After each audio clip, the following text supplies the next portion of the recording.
Hey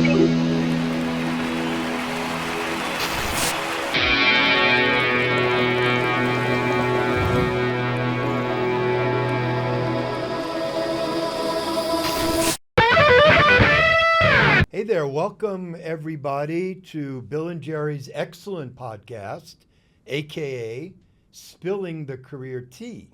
For those who might be joining us for the first time, this is a podcast about career readiness. I worked at Citi in HR. Jerry will introduce himself in a minute. We have a wonderful guest speaker here today, and it's all about helping students and early career professionals figure it out and manage their career. We're excited to be back into the podcast flow today. So I'm Bill, he's Jerry. Jerry, what's going on? Hi, Bill. Welcome back. Thank you. I'm really excited today because we're joined by a great friend of mine, Mike Summers. He's currently the Associate Vice President of the Gateway Center at Lafayette College. That's correct. Mike and I were introduced through colleagues. People said, hey, there's this guy, Mike, you have to meet. And someone said the same thing to There's you. a guy, Jerry, you have to meet. We met and we've been friends ever since. So, Mike, I really appreciate you joining us today. Mike is a Wake Forest graduate and he's worked in executive search and recruiting. He's been in the corporate world with GlaxoSmithKline and Bausch & Lomb. He's known at the Gateway Center for innovative programs that put career exploration at students' fingertips. And Mike is a triathlete. Ah. We call him the Iron Man. So that being said, take it away, Iron Man. Oh, well, thank you for having me. I'm so glad to be here, and I sort of feel humbled by all those things that you said, and also reminded me at the same time, I've been around a long time. I've done a lot of different things, so I think that also makes what I do in the space that I operate in, leading the team at the Gateway Career Center, a little bit unique in that I haven't spent my entire career in higher ed. So I bring a lot of different perspectives, combined with the great work of the team there, helping our students and our alumni is sort of the secret sauce, if you will. So I'm really excited to be here today, and thank you for having me as a guest. You know, Mike, as we talked, even just before we started here, one of the things, or several things, stick out about your impressive career to date. But I think you used the term careers are not linear, and I think you're an excellent example of that, obviously. Yeah. How did that happen? Oh, it's such a great question, Bill. So when I graduated from Wake Forest back in 1987, so those are listening can do the math, it's been a while. I actually left there working for GlaxoSmithKline in consumer sales. I really enjoyed it, but what really made me want to pivot was I love sales, I love working with people, but I wanted to really do something where I could see the impact of my work. And I couldn't really see that in consumer. So I made the transition to Bausch & Lomb, all about the eyes, knowing that the products that we were selling to the doctors, the ophthalmologists, the optometrists, were actually having an impact, and you knew what that impact was on the patient. So that made me feel really passionate about that. I was with them for about 15 years. And then Bausch & Lomb, like many companies, went through a buyout, and they were acquired lock, stock, and barrel by a private equity firm. And so I made the transition out and went to a search firm to help me with my next career. And they were actually looking to build out a practice around life sciences and executive search. So I was in executive search for a number of years, but then what I realized is what I really love to do is help people and help young people, and I made that transition from executive search into higher education. Yeah, and that's the point that sticks out to me, and for students and early career professionals that are watching this podcast, I'll guess, you tell me, Yeah. You didn't know that going in. What was the path? I mean, how did you get, what happens, and what advice actually would you have for students that are about to graduate and they're not even sure that I'm sure you hear this all the time. All the time. Especially today, students feel so much pressure to find the perfect job. Well, first of all, there is no perfect job, right? There's no perfect job, and the job you're going to get coming out of college is your first job.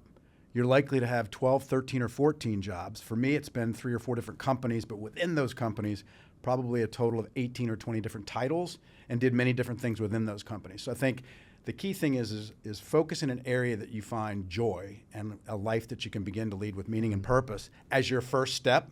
Go get skills and experiences, and then you'll start to discover what are the things that really mean a lot to you and that resonate with you, because you can only have a limited amount of experience as a student in your studies and in your coursework, and just get out and get as much experience as you can, and then that will sort of evolve over time. There's no predetermined, in most careers, way you're going to go.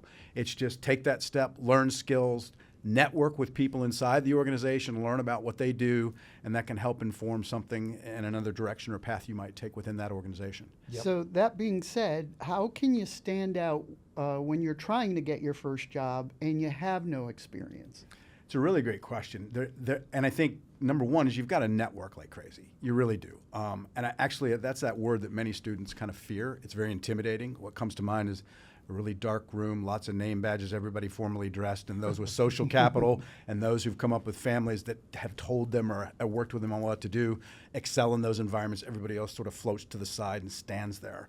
And I said it's intimidating. But networking really is nothing more than connecting with people, telling them about your story, about who you are as a student, what you're studying, what you've done, what you're interested in. And when you start to have those conversations, those folks actually have a network of people they can tap you into to help you advance in that. So I think that's really, really important to a student to be thinking about those things early on. And I tell you, at the age of 60, which I just turned last week, Yes, I thank remember. you. It never stops, right? You're building your network all along each and every time. You referenced earlier our introduction. That expanded our network plus one, right? So that's a little bit about what I would say regarding that. Yeah. So in your role today Yeah. at Lafayette, how often do you hear, but I'm very hesitant, it's awkward to me, Yep. I don't know how to do that, meaning networking, right? So what do you say to them? Yeah, I said, well, first of all, I would say networking is nothing more than really just having a conversation. So every student actually has a network already. They just don't call it that, right? Friends, relatives, parents. And when you need help with something, you go to those people and they provide that help to you, right? Because you've articulated what you need help with. Networking professionally is no different. It's exactly the same. What I would say is start out with low-hanging fruit. In college, your alumni network is those folks that are there. You have an affinity, a connection. So that's really where the least amount of pressure and expectation is going to have, because they want to help current students of the school they went to. So start off with people where you can start to get comfortable with your story, as I say, and then when there's the one person or two people you really want to connect with, you've built your confidence, then that's when you reach out to them and articulate your story. So start on the low end, work your way towards those that you're really interested in when you feel that confidence. You have an engaging personality and you know how to network like crazy. You know more people than I can imagine. Were you always comfortable with networking? No, I've told you my story before. I forgot your story. I got to a point where I had to hustle. I had to get clients. Right. Remember? Yeah. Now I And I had a child. So my whole perspective changed, and I learned to network quickly out of necessity. I wanted to feed that kid. I wanted to give them a great life. And I knew that I had to be the face of the business and go out there. But luckily, I was very genuine. I didn't try and be something I wasn't, and I just was able to connect with people and realized right away it was important, and I saw the fruits of my labor. It just worked out for me, but I rolled into it. I sort of lucked out, and I was doing something at the time that not a lot of people were doing, and that area of law made it so I could confidently go up to people and say, hey, I can do this. If you have any people that need that service, please refer them to me. And likewise, I'll refer you anybody that doesn't need that Yeah, service. no, that's awesome. And, you remind me, Mike, I'll throw it back to you. Yeah. As I think about my own career, I worked 40 years at one firm at Citi. And Jerry and I are proud graduates of the University of Miami. But the point of that was, I'm thinking now, and I love your thoughts. Yeah. Did my career get, and maybe it's both and, influenced by my network? I can think early on it clearly did. But I recall, because I didn't start out at Citi for 3 years in a leadership program, and I made, I guess, what was a positive enough impression on an HR head who made a switch to city and then said, I'll bring along 4 or 5 people I think might have a career or could be a good fit. So my question is, which one is the bigger influence? Oh gosh, I think you mentioned. I think it's not an or, it's an and. I think it really depends situationally on where you are, but I think sometimes you do have folks that will go to a different organization and pull strong people with them. I had that happen one time during my career. And the other was, you mentioned executive search. It was an executive search firm that brought me to Lafayette. So my good work at Wake Forest led me to a search firm that then pulled me along. And then here we go, right? We haven't talked about this yet, but I'm going to be making a transition to a new institution in July. And one of the firms that I recommended to my boss she considered to do the search is the firm that searched and found me because that person did a great job, is operating in the space, and so I recommend it. Now, ultimately, it'll be her choice as to who she goes with, but again, it speaks to those people that you had a positive experience with, that you make recommendations on who to do further business with moving Right. So forward. can we break that story here on the Spilling the Career Tea podcast? Sure. You know, What are you going to do then? I will first say that I've spent 8 years at Lafayette College. It's an absolute love of mine. I love Lafayette. I love my team there. My team knows how passionate I am about lowering barriers for all students. Talent's evenly distributed, opportunity is not, and it's sort of one of my core values to knock down those barriers to give people an equal chance at an opportunity. This challenge, and then I'm going to move on to, it's at Davidson College in Davidson, North Carolina. I will be the Chief Career Officer and Executive Director of the Matthews Center for Career Development, and that position will report directly to the President. So that my voice will be at the table with the Cabinet to help advance career education, career development, and put an advising model in place that will further elevate that so that we knock down those barriers and give that democratization of opportunity to more and ultimately, hopefully, all students. How did they find you? Another search firm. So a search firm and came and found me. And so that's sort of how that all works. I also think, too, when you're doing really solid work and you build a solid network, things find you. It all connects. I mean, it all connects. So And that's amazing. So first of all, congratulations. Thank Davidson College is the #1 regional liberal arts school in that area, right? And to be the chief career executive reporting directly to the president is a major accomplishment. So I really am happy for you. Thank you. I stand on the shoulders of others, and I'm really excited about Davidson going in this direction and very fortunate that I'll be taking the lead of a great team down there. And I'm sure you're going to bring a lot of innovation there. Do my best. So with that said, I would be remiss if I didn't bring up some of the issues that are affecting young people right now, today, not just younger students graduating and trying to get their first job, but younger early career professionals who may be going through layoffs or transitions.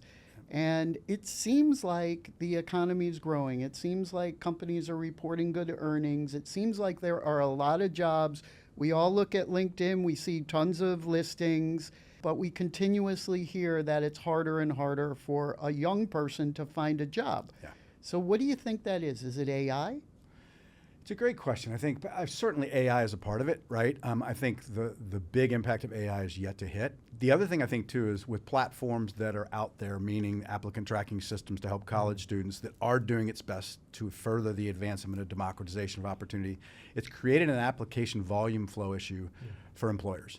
And so it really then, we started talking about this earlier, networking, it goes back to, I've got 5,000 applications for this one job. Our department's been cut in half. So I can't go through all these 5,000. So, Jerry, who do you know? Right. It goes back to that. Right. So it goes back to your network, and leaning into your alumni network is so pivotal in a world where technology is advancing, whether that's AI or whether there's AI actually in those platforms as well. So it really goes back to it makes the network, even in my view, almost more important today of your institution to help leverage things for you. You know, I think that's so well said, Mike. In my retirement now from City, I run a little part-time career coaching gig for students and early career professionals. And I can't tell you, how often we talk about networking, just to get back to that for a minute. And I don't know the math, but I say to them, you send a random resume out whatever the platform is, 10 to 15% maybe Maybe. you'll get a response, Maybe. right?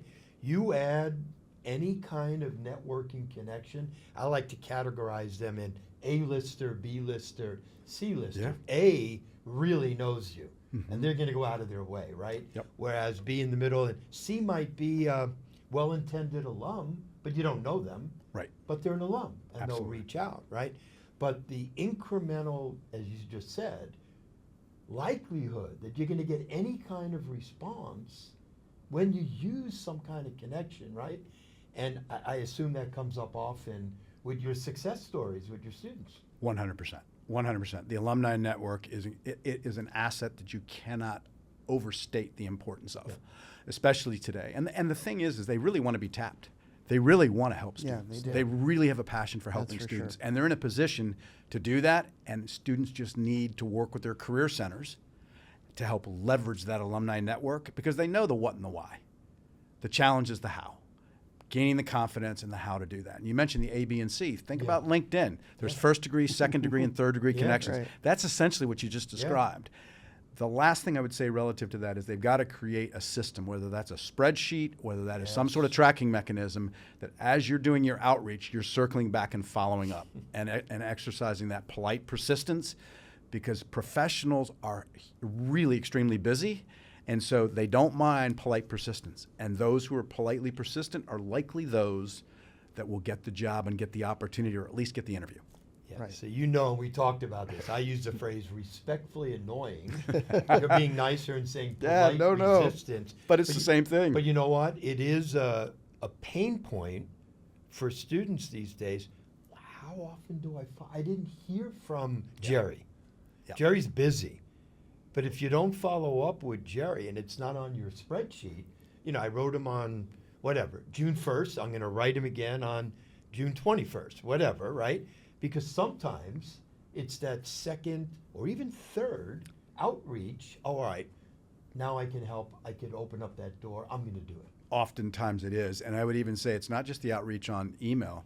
Send them a connection on LinkedIn. Yes. Reach out to different vehicles. We talk about with technologies today, people are everywhere, right? And you need to be everywhere too as well. And if you're communicating that message, chances are the probability increases that you'll catch them using multiple platforms for outreach. Yeah. And in fact, when they do hire you, they're going to mention, I promise you, one of the reasons you got hired, in addition to your skills to do the job, is because you were that person or individual who stayed persistent and stayed to reach out to me when I'm working a very busy schedule, and you caught my attention. Right.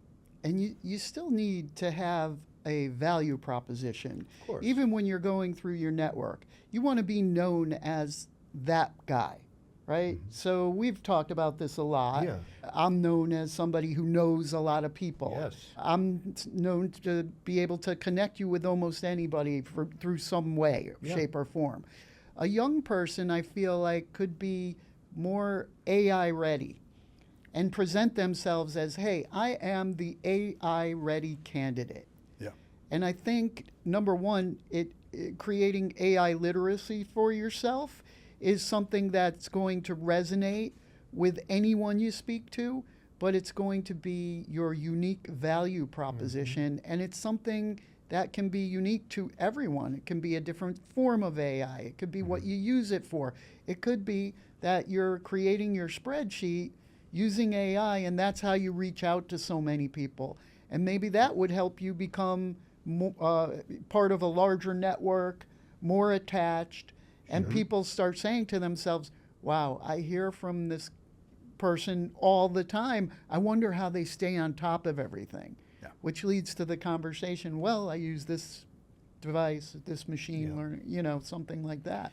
No, Absolutely. I couldn't agree more. And, you know, we've touched on this and we'll pivot. What all of this is going to lead to, and we'll get there, what? Securing the interview. And we'll get Right. to that, right? Okay. But everything we've talked about so far is the structured approach, right? To get the interview. And it's Right. hard. Now, given this little career gig I'm in, I'm probably too often, my wife yells at me, on TikTok these days, right? Right. But all of a sudden, I don't know if you've seen this. I don't know if you don't use TikTok. No, I do, don't. Right? What am I seeing now? Maybe it's because I stayed on it for a second or two. Multiple students, recent grads, right now, class of 25. Yeah. I sent out 100 random resumes through LinkedIn or whatever platform, Zippo. So these students are now articulating. It's not always about the success that you hear, right? Because you always want to talk about their success. Right. Students are now, multiple of them, going on platforms and saying, it's tough out there. Yes. Right? Are you seeing that with your constituents at Lafayette? No doubt about it. I think where you see that the most is where they apply to 150 things and wait to hear back. Yeah. Right. Wait is a word that's a killer in this space. You need to do the follow-up, right? We talked about that spreadsheet. When you're reaching out and applying to 150 opportunities, you need to figure out where the people are that you know that's in there from your alumni network or other networks so that you can reach in, use LinkedIn to find out who the talent acquisition professionals are. There is no shot you shouldn't take, right? Because at the end of the day, if you're waiting to get back to your earlier point, the volume of it is such that they won't get back to you. Maybe you'll get lucky every once in a blue moon, but you really won't. And so I think that's the mistake often students make. They see volume as the answer, but volume's the start. Right. Then you've got to do all of the follow-up and the leveraging inside your own alumni network and other networks to get connected to those people who can make decisions. And you must showcase in your resume adaptability. You must showcase that you are ahead of the curve when it comes to technology, artificial intelligence. Your skill sets have to be cutting edge. Yep. Because if you talk to employers will tell me, yeah, we laid off 3,000 people. Well, why did you do that? You seem to be doing well. Well, we're making room for entry-level people who can implement artificial intelligence in their day-to-day. So we're not replacing people, we're replacing people that don't use AI. Right. And if you're not showcasing that in your resumes, you're going to be overlooked. Yeah. Yeah, I would agree with that. The other thing I would say relative to resumes is you need to have more than one resume, right? You need to custom tailor your resume to the job that you're applying to. Now, you always need to be honest and truthful in your resume, but the bullet should reflect the language that is in that job description, because our question around AI, that's the AI that is reading that resume and either letting it through or not letting it through. Right. So you need to be really, really on that to be successful. And job descriptions are written because they know what they want, and they're telling you. It's not a secret. If you see the same word 4 or 5 times, you better accurately put that word in your resume a couple of times so that when a computer scans it, it says, oh, this might be an applicant that we should talk to. Absolutely. No doubt. And bring it up during the interview, which we'll get to in a minute, right? Right. They give you what they want. Right. Right. You don't have to word for word it, but company's vision, oh, I read it and I spent the time. We'll get And one I'll do the and thing to that too. Yes, you're exactly right. The one thing I will say too is oftentimes candidates will look, and if they don't have every single thing in the job description, they won't apply. Yeah. Apply. Right. Wrong. Because really, it's the kitchen sink that's in that job description, so go ahead and apply, because they're not necessarily going to get everything they're asking But also for. manage your expectations. 100%. If they want 4 years of experience and you have a year and a half, manage your expectations. But still I'll apply. apply, but That's right. That's exactly I'm not right. going to be too upset Not if I don't hear primary. from it's them. 100%. Yeah. One other topic before we switch for a few minutes Yeah. to the importance of preparing for the interview, which we want to go a little deeper on.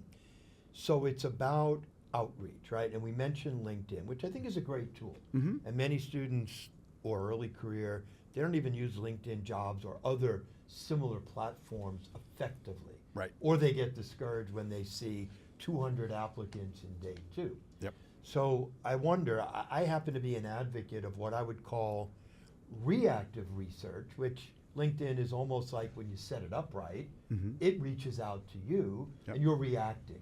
Right. But how do you feel about proactive research? And I use that term to describe, I kind of have an idea of what I want to do. I'm going to go into the companies, the locations, the roles, and I'm going to go into their corporate websites. I don't know what they might have or not. Most of them these days have career opportunity sites. Without a doubt. What's your view, Mike, on the both end of Yeah. reactive and proactive? The both and is really important. Yeah. Yeah, absolutely. Because there are platforms like Handshake and Yes. 1220 and Simplicity, which a lot of the colleges use to post employer jobs with. But there's more employers now that are also posting them on their websites. And so don't just go to the platform that is at your school. Yeah. Also go on to the company's websites and apply there. The worst case is your application's in there twice. That's never a bad thing. They'll combine them and make sure it's there. But I totally agree with you. Don't just wait for things to get populated into your inbox based on the algorithms. That will come, do that, but you need to be proactive about it too and reach out and do that. And you can you can think through that around, what do I want to do? What's my ideal job? Right? Absolutely. So can we make the pivot to interviewing for a minute? But yeah, Absolutely. did you have something else before that?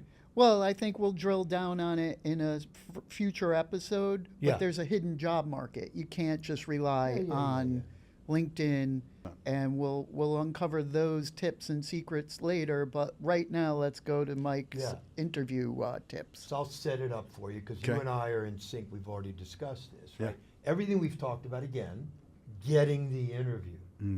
Now, if you've worked so hard, especially in this market, and whether it's, what do they call that thing? Higher view, no disrespect to higher view. Students hate, right? Right. Because asynchronously, whatever. Absolutely. And everybody out there has probably gone through one of those. Or you can get a real Zoom interview, right? How do you prepare, and how important is that, and what do you do? Yeah, it's extremely important, and it's extremely important to prepare in both scenarios, right? You talked about that a lot of initial interviews now are that higher view or that virtual asynchronous interview. That's a set of questions that you're going to be asked to answer, so you've got to prepare for that. It's not like FaceTime on your phone. It is an actual interview. You've got to get comfortable with it. Most schools or most institutions have the same tool where you can practice. You've got to practice. Like the old days, stand in the mirror and practice. You need to do that for the real interviews. You need to practice on the technology so that when you're actually in the interview, you're comfortable, right? Don't make the actual thing the first time you've used this technology, because you'll look uncomfortable. And unfortunately, it is technology that's there, but it's a human being that's looking at that completed interview and making a decision whether or not to move forward with it. So absolutely. And I would say in practicing that for the real thing, mock interviews, right? Most institutions have alumni who will do mock interviews with you to take you through those practice interviews so that you can get comfortable with the things that you're doing, the mannerisms you're exhibiting, so that you can really get some of those things out of the way and be prepared for what are the right things you need to be prepared for in the interview before you actually sit down and have the interview. And your alumni, either in that organization or at least in the industry, can be the best guide as to what kind of questions you should anticipate and how you should prepare and craft your resume for that interview. Absolutely. Did you know that if you can't get a human being to work with you, we have tools that will conduct an interview for you and let you know in real time? Oh, wow. Hey, make sure How'd you're you looking do? at the camera, slow down. It's Is that an AI tool? It's all AI. Okay. One of them's called Big Interview. Do you use Big Interview? We use Interview Stream. is who we Interview use. I think it's Stream. called Interview Prep. now, Udl is a free one, and I'll give Okay. you a I didn't tip. even know that. Udl will work with you in real time while you're on the interview. So you'll have a screen, and you'll be looking into it, and Udl will tell you, stop saying, look at the camera, slow down. Wow. Because they're watching. Yeah, the AI is picking up all of your movements, everything you're doing. I tend to prefer working with students directly Yeah. or referring them to alumni. Yeah. But if you can't and it's late at night and you're stressing out over it, Absolutely. drop that into your toolbox. That's a great Absolutely. tip for those listening out there. Let me build on that in a slightly different way. Sure. I happen to be an advocate of interview prep. Literally, how many questions can be asked in a 30-minute interview? There are only 5 or 6 themes, right? You might not get them all. Nope. But if it's why this company, why this role, tell me about yourself, a few behaviorals, which is a way to answer them, you know, a technical maybe, depending on the role, Yep. and you better have some questions for me, right? Absolutely. I just rattle 30 minutes, right? That's the. What's your, but it has to be authentic. So my view has been often no script, but little prompts to when they ask me this, if they do. Yeah. What am I going to say? Are you an advocate of that? 100%. 100%. Because what you just outlined in terms is typically what most interviews many will can there consist be? of. Right. Absolutely. And you need the first most important thing is your elevator pitch, as they call it. Yes. Tell Talking me about you, and yourself. it's got to roll off smoothly. Every single person you're sitting across from that is interviewing you wants to know that you really want to be there. So do your homework on the company, speak with enthusiasm, be able to articulate why you're interested in the job, because they want to know that their time is not wasted, that you're one of 500 places you're going to interview, and that this is a practice, right? You want to be wanted, and so you need to have all those ready. And you're judged, I say, equally as much by the questions you ask as those you answer, because those demonstrate what we just spoke about as interest. Yes. You know, I even say, and I think we just came up with another episode, and I don't think that our previous guests always agree. I used the word stalk them on LinkedIn. I'm an advocate of one question when you have, hey, Jerry, how many questions? Do you have any questions for me, right? One could be personal. Sure. One could be strategic. But you better have a couple in mind. Absolutely. That come from the research you've done about the firm and the individual. 100%. I don't know how you feel about this. Do you think anybody cares? They're probably flattered when you say, hey, Jerry, I checked your background. It's impressive. Or Mike, and congrats, if you've posted it, moving on to this next opportunity. What caused you to do that? Because you've saw them and you read their profile on LinkedIn. That's preparation. 100%. That would impress me as an interviewer if you did that as somebody who was sitting across interviewing. Right. That's what we talked about. Some students don't. Is that creepy? Is it okay? Or? Yeah, and I think we have to realize when we're talking about students, there's a lot that they just don't know yet, right? Yes. And what we're talking about here is we're educating them and then articulating why we're suggesting to do this, and then it becomes something that makes sense. Up until then, they wouldn't necessarily think that, right? Right. Yeah. What else on the interview? Anything else that you would say? Yeah. Top tips. Oh, top tips. One tip that I would always say, and oftentimes people will say, well, why would I do this? Because of course I'm interested in the job or I wouldn't be here. Close demonstrating your interest and your desire to move forward. Yes. Because people want to know that. I mean, you might think that's obvious, but I promise you, it's like thank you notes. Yes. Probably 9 out of 10 interviewees would not do that. If you're one that does, it differentiates you. We talk about differentiator. They don't close? They don't close. They don't close. Oh. Or send the thank you note either. Really? And when we get asked by students, well, do I send a thank you note via email or handwritten? My answer is yes. Either one. Now, because the email will come a lot. They'll get a lot of those. Yes. But if you add the handwritten thank you note to it, every thank you note I've ever gotten since I've been at Lafayette College is on a board on my wall. And it's still not full.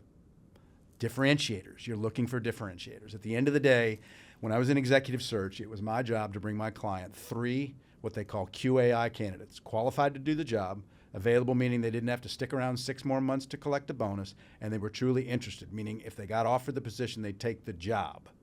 That was my job. When it came down to those 3, the difference between number 1 and number 3 were the little things. Yeah. The thank you note, the follow-up, the persistence, demonstrated stronger interest. That's the person who gets the job at the end of the day. Yeah, absolutely. 100%, as you We're said. coming up on time. Yeah, we're going to bring in a but student, right? Right, and our student is an international student. So before we switch over to a new episode, do you have tips for international students? They may have to ask for sponsorship or other help in keeping the job, not only getting it. What do you tell them? Yeah, absolutely. So they will need help, especially from the network that they have within their institution, both the other international students particularly who have gone through and gone through that experience prior to them. So that's a network that can help you out immensely, as well as instill confidence in you because you have a shared experience. So really lean into that. Also, make sure you're leaning into the resources available at your institution, programs like InnerStride and Going Global, understanding what companies do sponsor H-1Bs, what companies don't. And so you really know where you can target your interest, because if you just go widespread, you're probably going to be disappointed more than you're going to feel success, and that can be really debilitating. So leaning into the network, knowing what tools are available to you to then be able to formulate a plan. And what I call a plan is I call it a 3-tiered plan. If you're an international student, there's a domestic strategy, there's a home country strategy, and there's another country strategy. And pursue them all 3 to give yourself the greatest probability of landing something solid as an international student. Those would be things I would recommend. Great advice. We're going to ask you to reiterate that with our international student Sure. in a minute, but good position right now to pause and conclude this episode and say thank you. But we're going to bring you right back with a student in a minute. It's always great seeing Mike. He's a wealth of knowledge. Can people connect with you on LinkedIn? Absolutely. I'd be happy. It's Mike Summers. Right now it says Lafayette College. In 2 months it'll say Davidson College, but ittle be the same mug sitting on the LinkedIn. So please connect with me. I'd be happy to help. That's awesome, and you will never be sorry. So let's pause here. Yep. Thanks for watching this episode, and we'll see you again soon.